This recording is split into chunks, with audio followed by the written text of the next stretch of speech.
सपने तो सभी देखते हैं, लेकिन उसे पूरा करने की कीमत हर कोई नहीं चुका सकता। सपने भी उन्हीं के पूरे होते हैं जो इनकी कीमत चुकाते हैं। ऐसा ही एक सपना है आईएएस बनने का। आईएएस बनने के लिए संघ लोक सेवा आयोग यानी कि यूपीएससी सिविल सेवा परीक्षा का आयोजन करवाता है। यूपीएससी हमारे देश की सबसे कठिन और प्रतिष्ठित परीक्षा है। हर साल लाखों युवा महज कुछ सीट्स के लिए इस एग्जाम की तैयारी करते हैं। इस परीक्षा में सफलता का प्रतिशत बहुत ही कम है।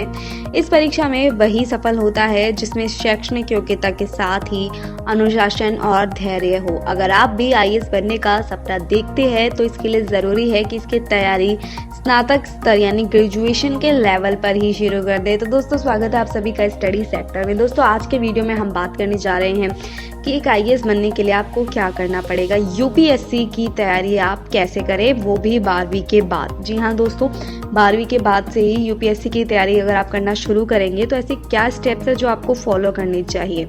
तो दोस्तों, सबसे पहले इसमें हम स्टेप्स की बात करने से पहले अगर आप इस चैनल पर नए हैं तो इसे सब्सक्राइब कर लीजिएगा, साथ ही नोटिफिकेशन बेल को दबाए बिना कहीं ना जाए। सबसे पहला पॉइंट आता है रणनीति और अध्ययन सामग्री।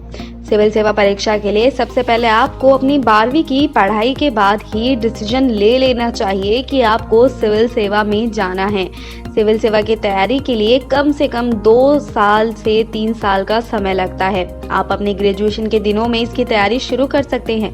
इस परीक्षा की तैयारी की शुरुआत एनसीईआरटी की किताबों का अध्ययन करके कर सकते हैं। इसके अलावा सिविल सेवा परीक्षा का पूरा सिलेबस आप अपने साथ रखें, उसके अनुसार ही तैयारी करें।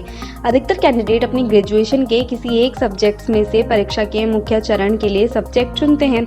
इससे आपको आसानी रहती है क्योंकि आप ग्रेजुएशन के साथ इस विषय में पूरे 3 साल पढ़ते हैं। इसके अलावा दूसरे चयनित वैकल्पिक विषयों के लिए आप स्टडी मटेरियल का चयन कर सकते हैं या फिर किसी एक्सपर्ट की भी सलाह ले सकते हैं।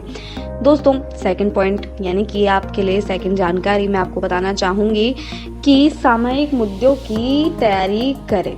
यानी कि सामयिक विषयों की तैयारी करने के लिए आप नियमित रूप से समाचार पत्रों का अध्ययन करें, जैसे द हिंदू, इंडियन एक्सप्रेस के अलावा बीबीसी और डीडी न्यूज का बुलेटिन जरूर देखें। पिछले साल के प्रारंभिक प्रश्न पत्रों में समसामयिक मुद्दों में संबंधित प्रश्नों का अच्छा रेशो देखा गया था, इसलिए ये जरूरी है कि समसामयिक मुद्दों की तैयारी करते रहना चाहिए।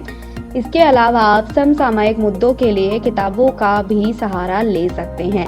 इसके लिए आप चाहें तो एनसीईआरटी और एनआईओएस की किताबों को भी पढ़ सकते हैं। ये किताबें ऑनलाइन निःशुल्क उपलब्ध हो जाती है।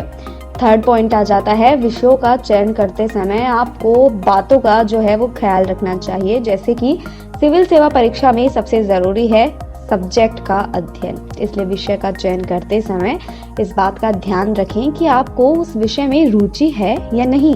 वैसे तो कोई भी सब्जेक्ट अध्ययन में असंभव तो नहीं है, लेकिन जिस सब्जेक्ट में आपकी रुचि है उस विषय का चयन करना आपके लिए फायदेमंद रहता है, क्योंकि सिविल सेवा का जो एग्जाम होता है उसका सिलेबस बहुत बड़ा होने के कारण पूरे साल का अध्ययन करना पड़ता है। इसलिए योजना के अनुसार चलते हुए पूरे साल आपको पढ़ाई करनी है, तो सब्जेक्ट आप हमेशा ध्यान से चुनें।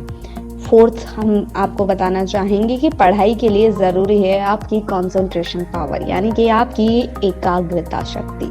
सिविल सेवा परीक्षा निकालने के लिए ये ज़रूरी है कि आप अपने लक्ष्य के प्रति एकाग्र रहें, क्योंकि सिविल सेवा की परीक्षा कोई बैंकिंग या फिर कोई एसएससी की परीक्षा नहीं है। इसमें रट्टा मारने से आपको सफलता नहीं मिल सकती है। इसलिए इस परीक्षा की तैयारी के लिए आपको त्याग तो करना ही पड़ेगा। इसके बिना आप इस परीक्षा में कुछ भी नहीं कर सकते हैं। आपको 2 से 3 साल सिविल एग्जाम देने ही पड़ेंगे। इन सालों में हर दिन आपको नियमित अध्ययन करना ही पड़ेगा।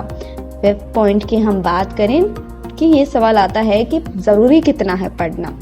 तो दोस्तों, सिविल एग्जाम्स जो होते हैं वैसे तो 1 साल आपके लिए इनफ होता है, लेकिन लोगों को 2 से 3 साल भी लग जाते हैं। ये अलग अलग लोगों की कैपेसिटी पर निर्भर करता है कि वे कितना अध्ययन कर सकते हैं। इसलिए हर दिन कम से कम 6 घंटे रोजाना पढ़ाई करना जरूरी है। कई बार ऐसा होता है कि आप तैयारी करते करते डीमोटिवेट हो जाते हैं, इसलिए मोटिवेशनल किताबों को जरूर पढ़ें। आपके आसपास कैसे लोग रहते हैं, इसका आपकी ज़िंदगी पर काफ़ी असर पड़ता है। अगर आपके पास नेगेटिव लोग रहते हैं तो ऐसे लोगों से जितना हो सके उतना दूर रहने का प्रयास करें, क्योंकि ऐसे लोगों के साथ आपको अच्छा फील नहीं। अब लोगों के दिमाग में एक सवाल ये और आता है कि क्या दिल्ली जाना ज़रूरी है?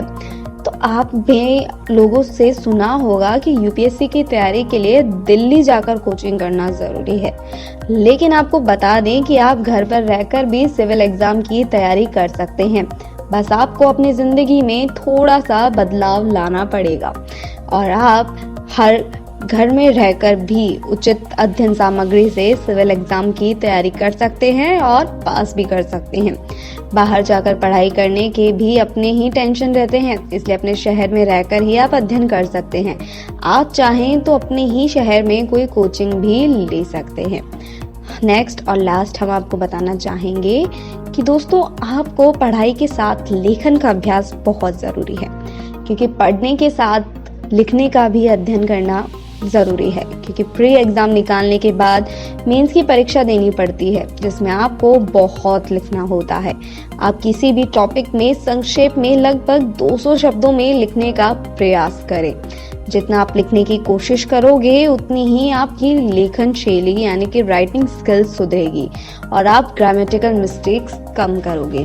तो दोस्तों आज के वीडियो में हमने बात करी उन ज़रूरी बातों की जो कि आप कैसे 12वीं पास करते ही यूपीएससी की तैयारी कर सकते हैं। यूपीएससी की तैयारी कैसे कर सकते हैं उसके लिए हमने आपको बताया कि पढ़ाई के साथ आपको लेखन का अभ्यास करना ज़रूरी है। आपको दिल्ली जाने की कोई ज़रूरत नहीं है। आपको कितना पढ़ना ज़रूरी है, पढ़ाई के लिए क्या आपको कंसंट्रेशन कितना चाहिए, कैसी सब्जेक्ट चुननी चाहिए और कैसे टॉपिक्स चुनने चाहिए और कैसे अपनी स्ट्रैटेजी बनानी चाहिए, इन सभी के बारे में आज के वीडियो में मैंने आपको बताया। मैंने आपको 12वीं के बाद यूपीएससी की तैयारी कैसे करें और आपको कैसे सफलता मिल सकती है इसके बारे में बताया। दोस्तों मैं उम्मीद करती हूँ कि मेरे द्वारा दी गई ये जानकारी आपको पसंद आई होगी। अगर ये वीडियो और मेरे द्वारा दी गई जानकारी आपको अच्छी लगी हो, पसंद आई हो, तो बस करना कुछ नहीं है, आपको हमारे चैनल को सब्सक्राइब करना है, वीडियो को लाइक करना है, शेयर करना है और कमेंट करना है। मिलते हैं आपसे अगले वीडियो में, तब तक के लिए धन्यवाद।